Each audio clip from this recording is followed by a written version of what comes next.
I can hear it running, but no water's coming out. On this episode of Four Ribs Fishing, I'll show you how to replace your live well pump.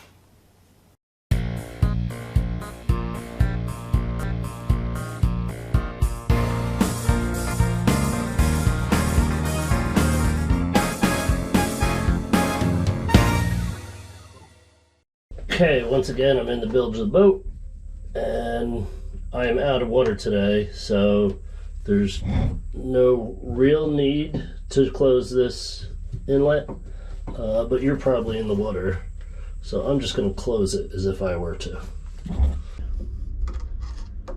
This cartridge is held on by one Phillips head screw with a little keeper pin.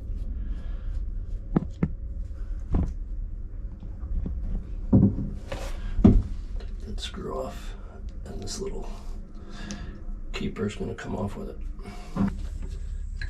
Now, just loosen the threaded retaining ring.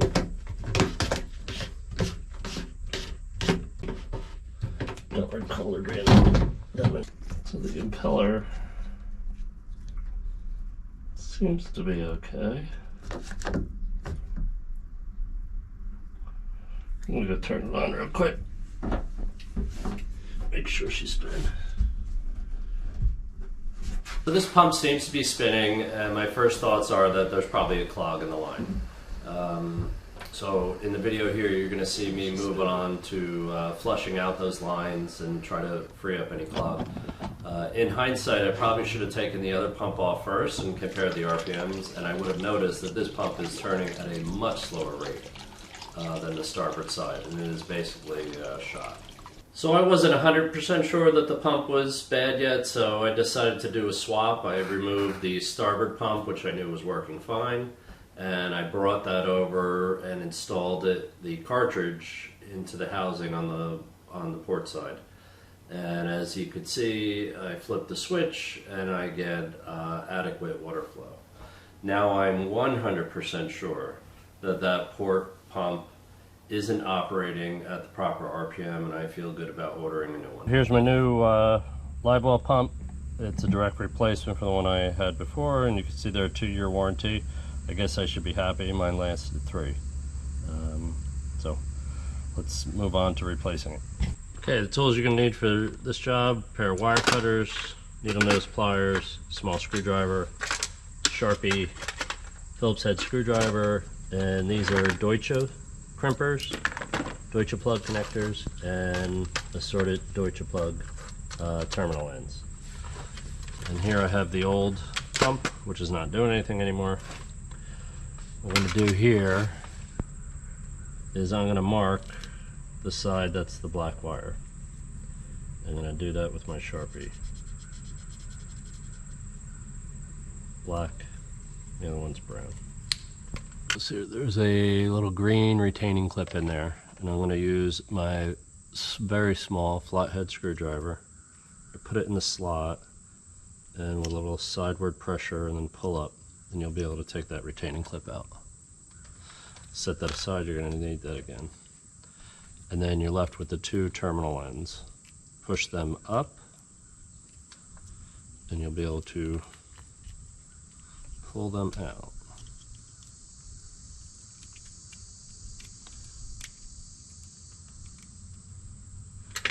Maybe easier to push them out with your needle nose. You're not going to reuse those terminal ends, so you don't really care if you mess them up.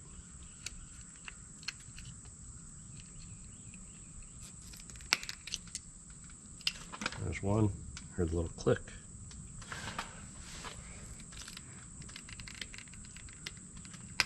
Click. Pull it out. Okay. So this is garbage. You can set it aside. Although what I may do is save this. You need that. I may use the old wire to measure for the new wire.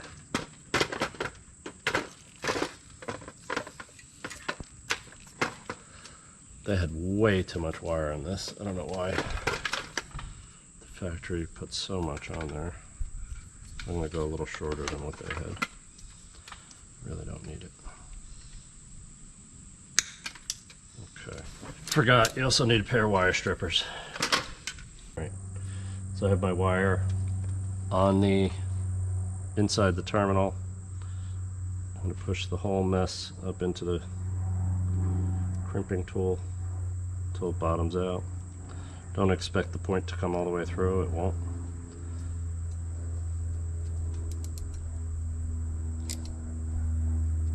And that's it. This crimper crimps from all sides. Let me see, 1, 2, 3, I think 4? Yeah, four indentations on each side.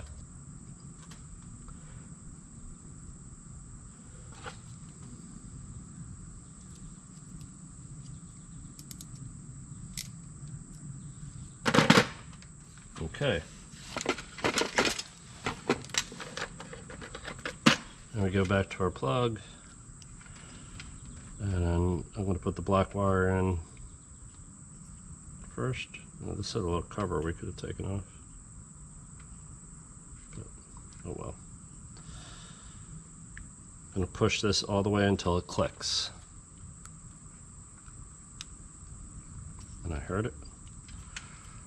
Push the other one in until it clicks. See if you can hear it.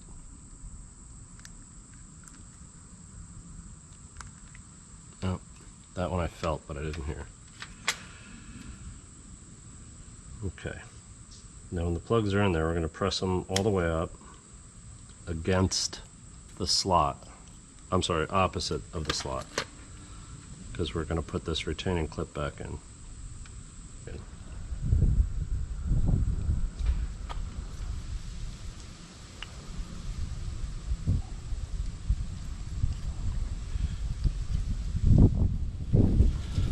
That's it. Last thing I'm going to do is bundle the wires together with some electrical tape.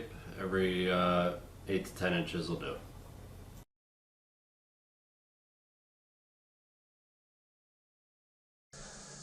I think I must have bumped the camera and I wasn't recording.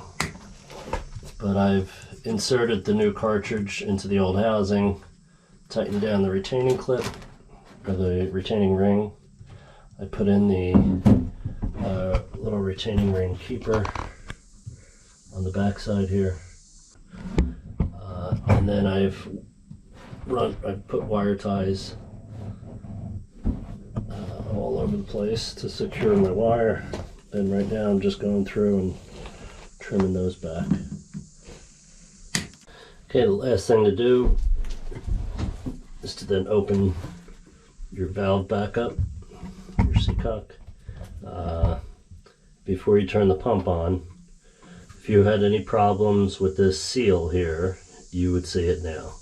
Water would be dribbling out alongside the pump. Then you would close this,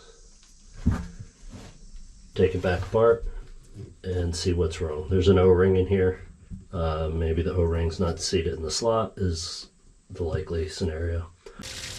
I didn't have any leaks, and you can see here that the pump is working perfectly. I hope you enjoyed this video. If you did, please hit the like button and consider subscribing to my channel. Thank you, and tight lines.